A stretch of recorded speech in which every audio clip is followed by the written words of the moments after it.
আল্লাহ তাআলা কিয়ামতের কঠিন ময়দানে যেদিন স্বামী স্ত্রীকে চিনবে না, স্ত্রী স্বামীকে দেখে পালিয়ে যাবে, বন্ধু বন্ধুরে চিনবে না, পীর সাহেব মুরিদরে চিনবে না, মুরিদ পীর সাহেবরে চিনবে না, দলের কর্মী তার নেতারে চিনবে না, নেতা তার কর্মীরে চিনবে না, বন্ধু বন্ধুরে দেখে পালাবে। এই কঠিন মুহূর্তে সূর্যটা মাথার কাছে চলে আসবে, জমিনটা তামার জমিন হবে, আজকের জমিনের মতো নয়।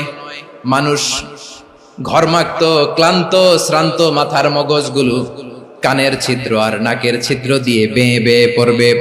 বিশ্বনবী ফরমান, কিয়ামতের ওই কঠিন ময়দানে 7 শ্রেণীর ব্যক্তিকে রব্বুল আলামিন তার আরশের নিচে ছায়া দিবেন।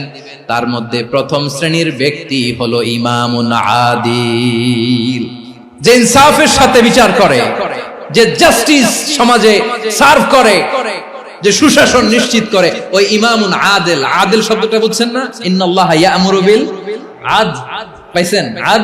আদিল। 7 শ্রেণীর ব্যক্তিকে আল্লাহ তাআলা সুশীতল আরশের নিচে ছায়া দিবেন, যেদিন তার দেয়া ছায়া ছাড়া কোনো ছায়া থাকবে না। এর প্রথম হচ্ছে ইমামুন আদিল, ন্যায়পরায়ণ শাসক। চিল্লায় বলেন সুবহানাল্লাহ।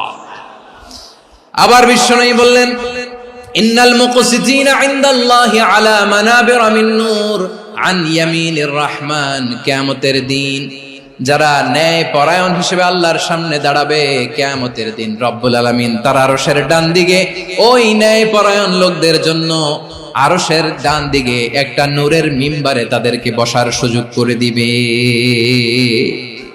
আল্লাহর আরশের ডান দিকে ন্যায় পরায়ণ লোকদের জন্য আল্লাহ তাআলা নূরের মিম্বার বানাবে। 4টে কেন কথা মনে করেছেন? আল আদাল, জাস্টিস।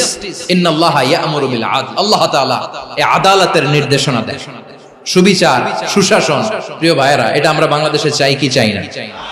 এই যে অরাজকতা, এই যে অন্যায়, এই যে জুলুম, এই যে ইনকনসিস্টেন্সি সমাজের অসঙ্গতির প্রধান কারণ জাস্টিস নাই, সুবিচার নাই, সুশাসন নাই। শেষবারের মতো আওয়াজ করে বলেন তো, আমরা বাংলাদেশে আদল চাই কি চাই না? তাহলে প্রথম নির্দেশনা শেষ। আল্লাহ তাআলা তোমাদেরকে আদলের আদেশ দেন। এরপর আল্লাহ বললেন, আমি তোমাদেরকে ইহসানের আদেশ দেই। ইন্নাল্লাহা ইয়া'মুরু বিল আদলি ওয়াল ইহসান। আমি তোমাদেরকে যেমনি আদলের নির্দেশনা দেই, তেমনি ভাবে তোমাদেরকে ইহসানের নির্দেশনা দেই। ইহসান, আওয়াজ করে সবাই বলেন তো ইহসান। ইহসান মানে কারো প্রতি সফট হার্টেড হওয়া, মহানুভব হওয়া, অনুগ্রহ পরায়ণ হওয়া, অনুগ্রহশীল হওয়া, একে অপরের প্রতি দয়াদ্র হওয়া। একে অপরের প্রতি দয়াদ্র, অনুগ্রহশীল হওয়া ছাড়া মানবিক সমাজ কশিনকালেও গঠন করা সম্ভব না। প্রিয় ভাইয়েরা, সুন্দর আচরণ দিয়ে, ইহসান দিয়ে যা জয় করা যায়, নরম আচরণ দিয়ে যেটা অর্জন করা যায়, কঠোরতা দিয়ে সেটা পারা যায় না। বিষ্ণু ঈসা ইসলাম ইহসান দিয়ে, কোমল আচরণ দিয়ে, তার অনুগ্রহ দিয়ে তিনি অনেক কাফিরের হৃদয়কে জয় করে ফেলেছেন।